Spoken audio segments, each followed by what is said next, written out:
Welcome to the Clear Admit MBA Admissions Podcast. I'm Graham Richmond, and this is your Wire Taps for Monday, July 20th, 2026. I'm joined by Alex Brown from Cornwall, England. Alex, how are things going? Not very good, thank you, Graham. I knew you were going to. Yeah, both of our team, both France and England are now out of the World Cup as we record this. Obviously, by the time this airs, I guess there will be a victor because I think it's the night before. It'll be Sunday night, right? So I hope it's Spain, and I hope Spain win 3 or 4-0.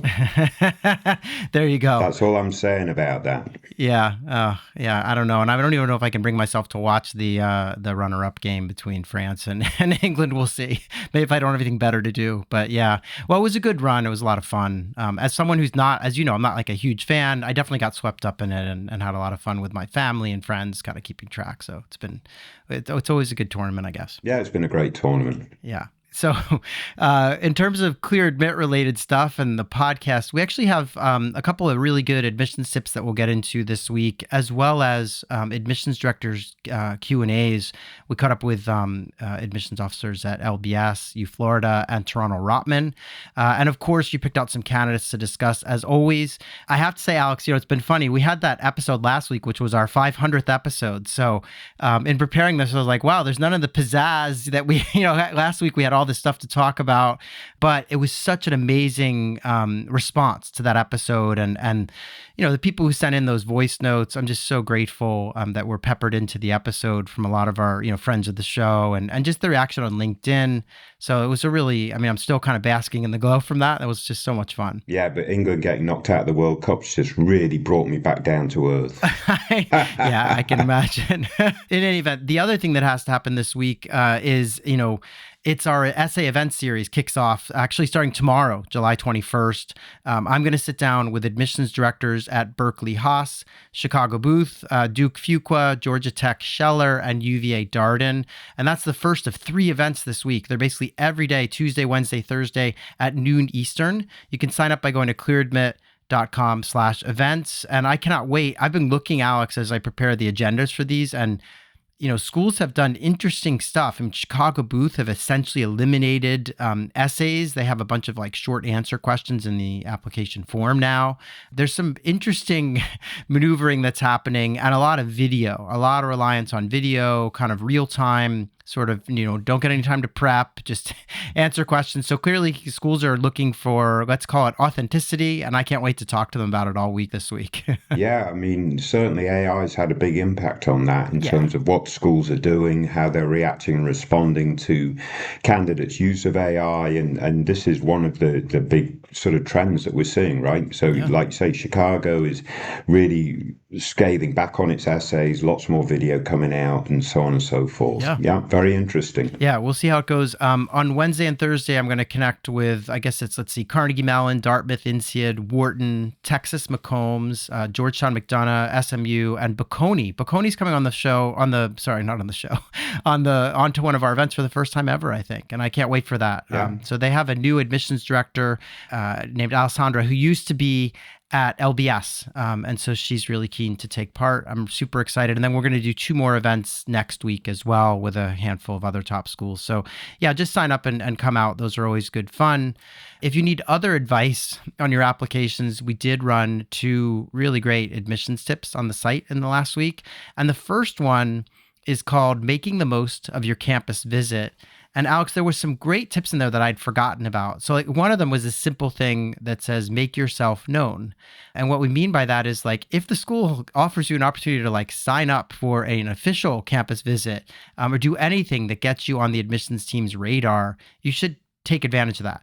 You don't want to go in stealth and just kind of visit a campus and hang out with maybe a friend you have in the program without being on the radar of the admissions team if they track this stuff. And a lot of schools do. So definitely doing that is smart. I don't know if did Wharton track that when you were there? I know there was an official program. I went once and you could sit in on a class. They would give you a sheet with here are all the classes you could go to. And yeah, it never went in your file. It didn't go in your file at Wharton. Okay. No. So whereas some schools definitely keep an eye on that. So in any event, I do think that the stuff that the schools organize is usually quite good. So it's worth it, that rather than going it alone, like to just check in with admissions and see what's on offer.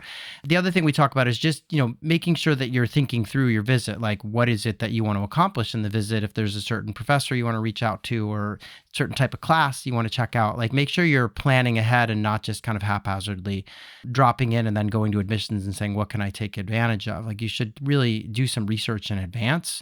With some other tips in there about putting your best foot forward. Like, again, this stuff doesn't go in your file necessarily, but I would argue that whenever you're on the campus of a potential school that you're targeting, you want to be on your best behavior, probably dressed reasonably well.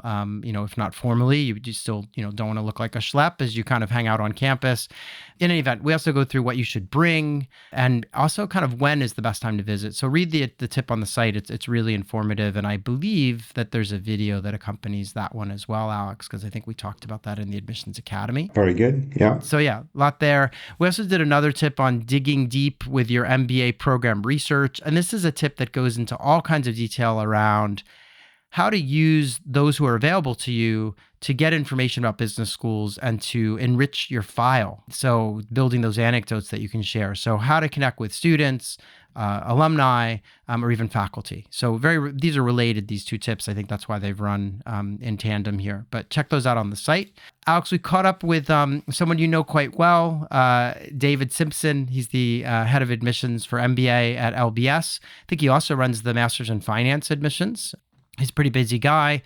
He took part in our admissions director Q&A, and we asked him, what is one aspect of your MBA program that you wish applicants knew more about? And Alex, I have a feeling you're going to like this because you do some teaching with LBS. And so here's what David said, though. He said, business schools are only as good as their people. At London Business School, we have the best people from around the world gathering to expand their horizons and transform their futures. I refer back to the way students answer this question, and the answer is the huge impact that working with a talented, experienced, and diverse student cohort brings. Learning together and from each other magnifies the impact of our amazing faculty's teaching in the classroom. Wherever a case or topic is discussed, there will likely be someone in the class from the country or organization being discussed.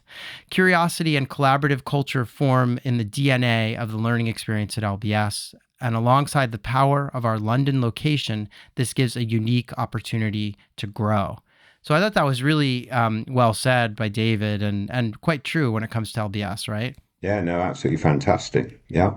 Yeah. He also talked about, he answered the question we have this year about ROI and, what are some other ways that students benefit from getting an MBA besides just, how much cash you're going to make after you graduate. And he says an MBA is a life-changing experience. You grow as a person well beyond professional development. It's a period of your life like no other. All the networks, skills, and experiences you gain will stay with you and add value forever. The primary aim of a great MBA starts with the basics of knowledge acquisition, skills development, and experiential learning, but then builds so much further. Developing strategic decision-making frameworks is a key outcome. You will learn to handle ambiguity, build resilience, enhance your influencing skills, and cross-cultural competencies. The diversity of the LBS community will give you a lifelong network you can draw on from around the world. You will learn so much from your peers through their vastly different experiences and diversity of thought. So it sounds like David's definitely all in on on the benefits of getting an MBA, specifically at LBS too. Yeah, he's drinking from the Kool-Aid, but a lot of his response there is quite similar to his response to his prior question, right? It's all about the people you're surrounded with. Yeah. Which is hard to... Surrounded by, sorry. Yeah. Yeah, and it's hard to replicate that. Sometimes people say, I could sit at home and take some classes online about, learning accounting or operations. But there's a real difference when you're in a class discussing a case and it happens that one of your classmates that worked at the company that's being discussed or. So we also caught up with Dr. Naz Aranguk, who is at Florida Warrington, and we asked her the same question about ROI and, sort of job salaries, et cetera. And she says, wow, I love this question. I think most students enter an MBA program thinking they're going to learn business concepts and get a job, but it's so much more than that. The Warrington MBA program creates intentional opportunities for students to grow personally and professionally. And we have dedicated staff who help develop co-curricular opportunities and experiential learning to complement what is being taught in the classroom. In fact, all full-time MBA students are required to participate in our Rise to Leadership series that combines industry expectations with academic competencies to ensure that our Warrington MBA students are set up for success. Additionally, we host our own annual conference, domestic and global immersions, MBA summits, and so on. And she goes on from there, but she just talks about how these experiences coupled with the congregation of Gators that you'll join is invaluable. And she notes, trivia bonus, the collective noun for a group of alligators is a congregation. I'd never heard that term before, but that's apparently the word you're supposed to use when talking about multiple alligators.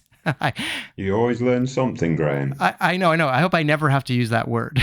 Yeah. Yeah, exactly right. So admissions director Q&A number 3 for this week was we caught up with Chris Jones at University of Toronto, Rotman. And we just asked him a simple question, and this was really interesting. We asked him, how does your team approach the essay portion of the application? And this is the question we ask all the schools, right? So, here's what he said. Rotman has recently removed the essay from the application. We now ask candidates to complete the essay component as shorter form pieces based on several questions related to their career goals, leadership, and working experience. This is done using an online tool as a timed written response. They will be asked to complete this section once an application has been submitted. And so I just thought that was fascinating, right? So they don't have any essays when you apply, but after you've applied, you get invited to do this online kind of instant essay writing exercise, it sounds like. Sounds challenging, right? Yeah, really challenging. But again, another symptom of how schools are reacting and responding to students' use of or applicants' use of AI in the application process, I presume. Yeah, totally. Yeah, quite interesting. Yeah. And then the last thing that he commented on was we just said, is there anything else you want to highlight? And, we don't talk as much about U Toronto Rotman on this show, and it is a very good program, obviously some quite notable in finance, being in Toronto. But one thing that he said is, I would like to highlight Rotman's Creative Destruction Lab. So I just love that name, the CDL, Creative Destruction Lab. It's one of the world's fastest growing venture labs. It provides an objectives-based mentorship and commercialization framework for early stage, massively scalable science and tech-based companies. Rather than acting as a traditional incubator, CDL focuses on bridging the gap between technical insight and business judgment by connecting technical founders with seasoned entrepreneurs, angel investors, and world-leading scientists. So they have this lab happening there, and it sounds kind of cool to me. And yeah, that's just something he wanted to highlight, and I thought I would share. Yeah, and quite honestly, some of the origins of this whole Gen AI movement came out of Toronto. Rotman. Oh, I didn't know that. Well, wow. Probably not Rotman itself, but University of Toronto. Yeah. Oh, okay. Wow. Oh, that's interesting. So probably a good spot for that stuff then. Otherwise, Alex, I just want to remind everyone that they can email us by writing to info@clearadmit.com. Use the subject Wire Taps. And we do have some bonus episodes that have been coming your way. You probably saw last week in the feed our conversation with Camilla DeWitt. She is a person who works at GMAT and does a lot of the training of admissions officers who are entering the field, but also used to work as head of careers and head of admissions at ESADE in Barcelona. And I think very, very soon, we're going to have the first admissions director Q&A podcast of the season. And that's going to be with Trisha Bayoni, who's the Dean of Admissions over at Columbia Business School. So stay tuned for that. It may drop this week, or I'm still kind of putting that together, but it's been recorded, so we're close. And there are many others that are going to be forthcoming. So stay tuned for all that. Very good. Alex, should we talk candidates? You picked out 3, so should we get into it? Let's kick on. All right, so this is Wire Taps candidate number 1. So our first candidate from this week, Alex, comes from an ApplyWire entry that you've selected, and this person in question is applying to 5 schools to start in the fall of 27. The schools on their list are Columbia and Kellogg in the United States, and then IESE, INSEAD, and London Business School over in Europe. This person's been working in consulting. It sounds like at an MBB consulting firm. They are a sponsored candidate, so their consulting firm is going to be sponsoring their MBA. So they will return. They indicate they will be going back to consulting after business school. Their GMAT score is a 665. And in case you're curious how that translates on the older scale, that's like a 730, 740. So very competitive score. They have a 7.84 undergraduate GPA, been working for about 5 years. They are located in Brazil. And they mentioned that all their work has been in consulting. It sounds like they did a couple years at a tier 2 global firm and now 3 years at an MBB, and that they've consistently been recognized as a top-forming consultant, and that's why they were awarded MBA sponsorship. They've obviously worked on a number of international projects in their role as a consultant, and they do a little bit of social impact and volunteering as a mentor for a nonprofit dedicated to providing educational support and career guidance to low-income youth. And I think that's it. They did mention one tidbit that they attended a top 3 Brazilian university. And again, I think you have all the numbers. So Alex, what do you make of this candidacy? Yeah, quite honestly, I think this is a strong candidate overall. I think Adcom will really appreciate the fact that they're sponsored. They're at BCG, going back to BCG. I think it's BCG. They're going back to BCG afterwards. To me, that says a lot about the candidate themselves. I'd quite like to know a little bit more about their longer term ambition.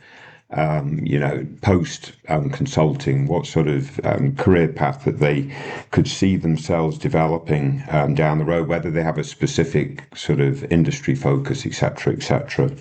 But presuming that's in play, I mean, the GMAT's good. It's not obviously off the charts good, but it's good. And I assume that the GPA and the undergraduate record is also very strong. So overall, Graham, I think, a candidate out of Brazil, I think this is a strong candidate out of Brazil. Yeah, I agree. The numbers are there, and they're sponsored. So if you're a business school, you're saying, well, we bring this person in, we know we're going to be able to put them back out, and they've got a job waiting for them. So that's always appealing. I do agree with you, though. Like, I'd love to know, what's the long-term plan? And the reason I say that is because that could influence where they go, right? Because, they have a couple of American schools and then a few European schools, and these are all excellent programs. But I was like, wow, if they knew where they wanted to land in the very long term, and maybe that's back in Brazil, they could sort of stress test the networks of these schools that they're looking at. And they might say, well, I'm going to be at BCG or wherever they, whatever consulting firm that sponsored them. I think you're right. I think it is BCG. But they might say, I have that network. And if I go back after business school, that's going to be my leap to the next job. And I don't, the MBA network may not be as important, but I would not downplay that. I really think it could be important, especially if they want to start their own company someday. I just would encourage them to think about where they want to work, and including like, where do they want to work right after business school, because presumably they could change offices, and it might be easier to work for BCG in Chicago if you happen to have gone to Kellogg than it would be if you went to, ESA, right? So they need to think about where they want to be. And I would also argue, you and I talked about this before we came on air.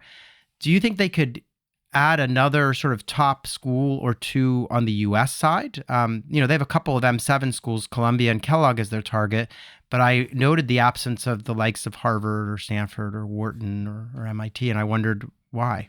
Yeah, I mean, it is quite possible that they get admitted to all these programs, right? And then they'll be like, well, that was a good application season for me. But then the argument is, was it really? Did you aim high enough? Mm-hmm. So yeah, why not take a punt at Wharton in round one, or if they have a preference over Harvard or Stanford, one of those in round one might actually be a smart thing to do.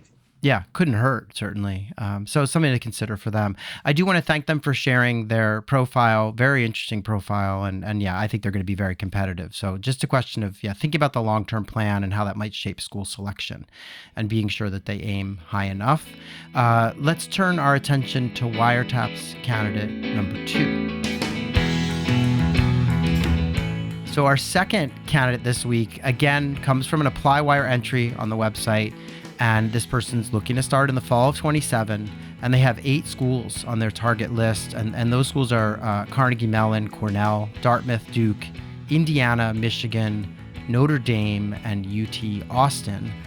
This person describes themselves as an innovation and development engineer, and they're thinking about consulting after business school, although they did also list manufacturing, consumer goods, and some other ideas here too.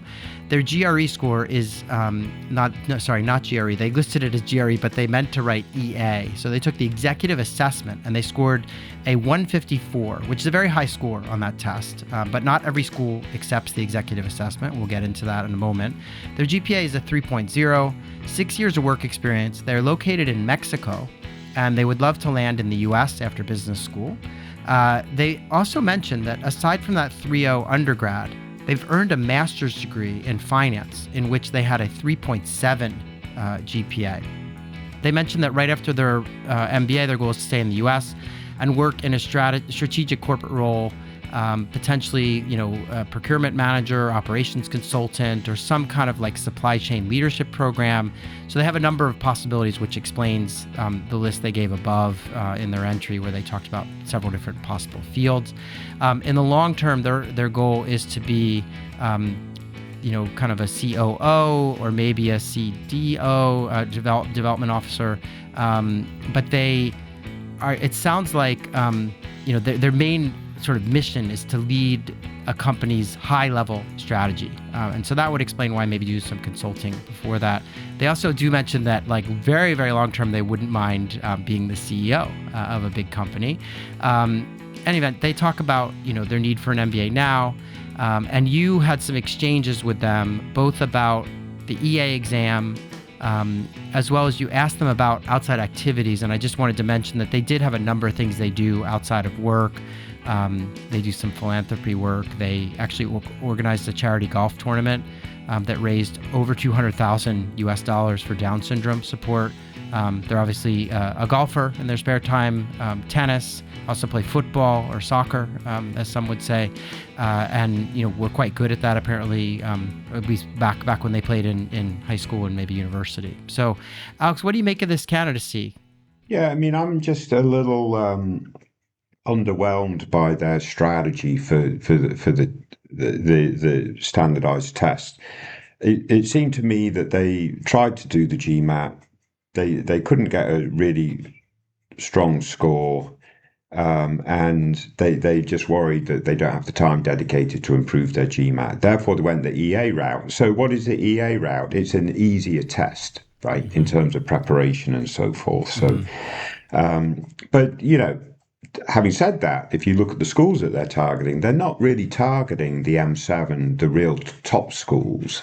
So maybe within the pool of schools that they're targeting, some of them do accept the EA, and some of them will allow them to waive tests if they need to waive tests. But I would argue that they might really get a lot of leverage out of knuckling down and looking at the GRE and prepping hard and taking the GRE.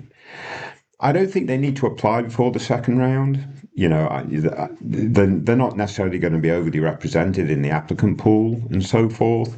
So if they needed that extra time to then be able to dedicate to the GRE, that might provide them considerably more access to some of the top programs. I'm just concerned that whilst a lot of other stuff in this profile looks good, they're going to harm their overall opportunities by leaning heavily on an EA score, which you described as very good. I would say it was good. I don't think it's necessarily out of the ballpark. Yeah, well, the issue is that test is designed for, executive MBA programs. And so anyone going to a full-time, 2-year type program with decent, academic chops should be able to get a score like theirs, which is 154. Yeah, the average, there's very little data on what's the average EA score for someone who goes to a top MBA program. That's because there are very few top MBA programs that will take the EA. There are a handful. You do have, I think, Columbia, UVA, Darden, Duke, I want to say Stern, Tepper, Macomb. So there are, and these are the schools that are on their list, right? Some of them. And then there are other schools in the top bunch that will sometimes allow for a waiver. Although, that's depends on, you have to keep on top of like every school seems to be changing from season to season. So you got to make sure. But yeah, I can't help but think there's something else though that's a bit of an elephant in the room, which is that, that 3.0 in undergrad, which, maybe was a challenging program or something. They mentioned that it was just kind of a good GPA, but not excellent. Now, they did really well in their master's, but I still, the school has to report your undergraduate GPA when they're doing the class profiles, rankings, et cetera. So I'm looking at a 3.0 and this person's coming in with an EA. They're not really helping me with my class profile. And so I would love to see. I would say that's a converted GPA. Right. It is. So it's 85 I'd out of be 100, a little cautious just relaying that I have a 3.0 GPA. I think, because a 3.0 GPA out of a US school with all the grade inflation we got is clearly in the lower tier of folks, whereas their representation or their interpretation of their GPA is actually it's a good GPA. So in the US, a good GPA is probably 3.5, 3.6, right? Mm-hmm. So they've got to bear all that in mind. Yeah, so I would encourage them not to do a translation of their GPA if possible. But even so, I still would say, like, gosh, I think it would be very smart on this candidate's part to go out there, take the GMAT or the GRE. You recommended the GRE. Just take a test, and it'll expand their options and might help address things. Yeah. Yeah, quite frankly, why the GRE? Because again, I think I hate to say this, but I presume it's just slightly easier to prep for. Right? Yeah, it depends on which elements of it, but the math is perceived to be a bit easier, right? So And we know that schools will say, well, they got a 24 on the GRE, and that's a good score. When the equivalent to that on the GMAT, they'll say is not a good score. So there's that too. Yeah. Right? So that's why I'm like, it's a bit of a backdoor. Go after the GRE. Yeah. So in any event, I think otherwise they're an interesting candidate. Like their work sounds interesting. Exactly. And they have a plan. I know that the way I described it, it seemed a bit maybe haphazard with a bunch of different potential targets, but they have an idea of what they want to do, which is really strategy. And there are a number of ways they could do that. Take a leadership development program or work as a consultant. But they know what they want to do. And they've got some outside activities. Everything kind of lines up. It's just that this academic component between the slightly lower GPA and the no test effectively is really tricky. So in any event, I would encourage them to do that. I want to thank them for sharing their profile. Hopefully they'll keep us posted as to how things evolve from here. Let's move on and talk about Wiretaps candidate number 3. So our final candidate this week, Alex, comes again from an ApplyWire entry. This person has 19 schools on the target list. And so I'm just going to say it's a smattering of the top, 15 kind of US programs. And then peppered in are the likes of HEC, Paris, London Business School. I think I saw, did I see Oxford? Yeah, Oxford's on here too. So it's a who's who of sort of global top 20 type programs. This person wants to start in the fall of 27.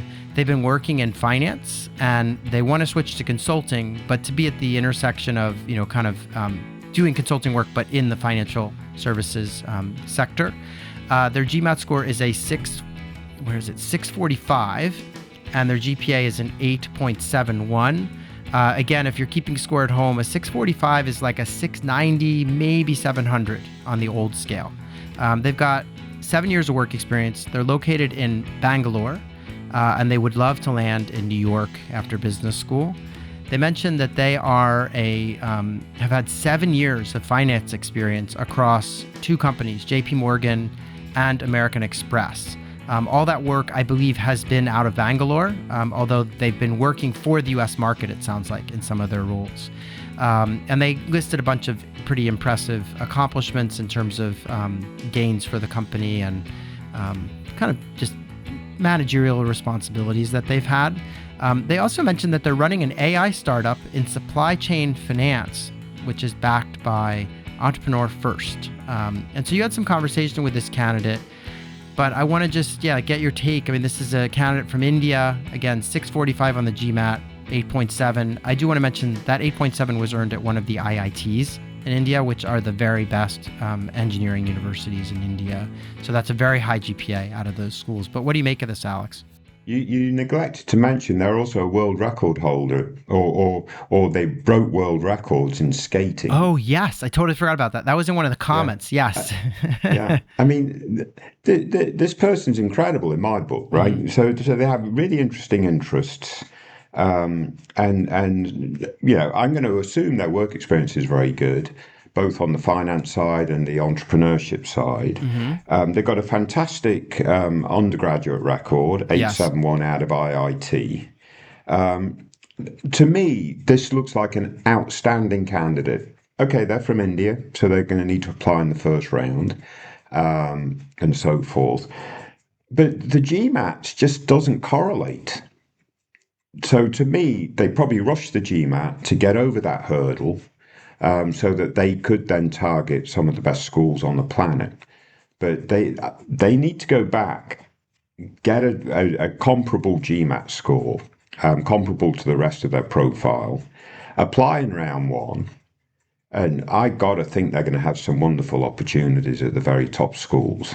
Yeah, I agree. So, while they may be a bit overrepresented, I think the work experience looks really sound. Yeah. As you say, some entrepreneurial experience, amazing grades. They're also very active. I listed a couple of things, but they're quite active in their spare time. And yeah, I forgot about they've set 3 world records in skating. Yeah. This is when they were younger, but still, someone who's got a lot going on and is interesting. I would agree with you. Apply in round one, and I would spend the rest of the summer, retaking that GMAT test, because they could definitely stand to get more points there. And it just, as you say, it's which one of these does not belong with the other. It's kind of like, why do they have a lower test score? And again, just so everyone understands, it's a fine test score for most people, right? But the issue is that we're looking at top schools here, and the averages are higher than that, right? So they need to buckle down. And everything else in their profile says this is not a regular person. Yeah. What do you make of this school selection, though? So I found it puzzling that they have 19 schools on the list. Some are in Europe, some are in the US, and then they clearly state. But again, it's a symptom of someone that's rushing the applications. Yeah. I think maybe 2 weeks ago they had it in their mind, I'm going to go get an MBA. What do I need to do? All right, go get this GMAT test done, list a bunch of schools, and let's kick on. I mean, I could be completely wrong, but that's what it looks like to me. Yeah. If nothing else, knuckle down, retake the GMAT. Lots of other stuff looks really, really good. Yeah. And that should open up some opportunities. Yeah, and if they were to watch our Admissions Academy video on school selection, they would see that we typically recommend, at least somewhere between 4 and 8 at most, right? So you need to they need to narrow this list down. And I would encourage them, if they know they want to be in New York, which is what they claim, after business school, they should look at schools that maybe are likely to place them into New York. They have Stern and Columbia on the list. I think I don't know if I saw Cornell on the list, though. So, there are schools that might be better suited than others if that's where they want to land. So they need to narrow the list down and retake the test ideally. Obviously, very interesting candidacy. Alex, thanks for picking these out. As always, 501 to me was just as fun as 500 in terms of our episodes here. But let's do it all again next week, and look forward to it. Very good. Stay safe, everyone. Take care.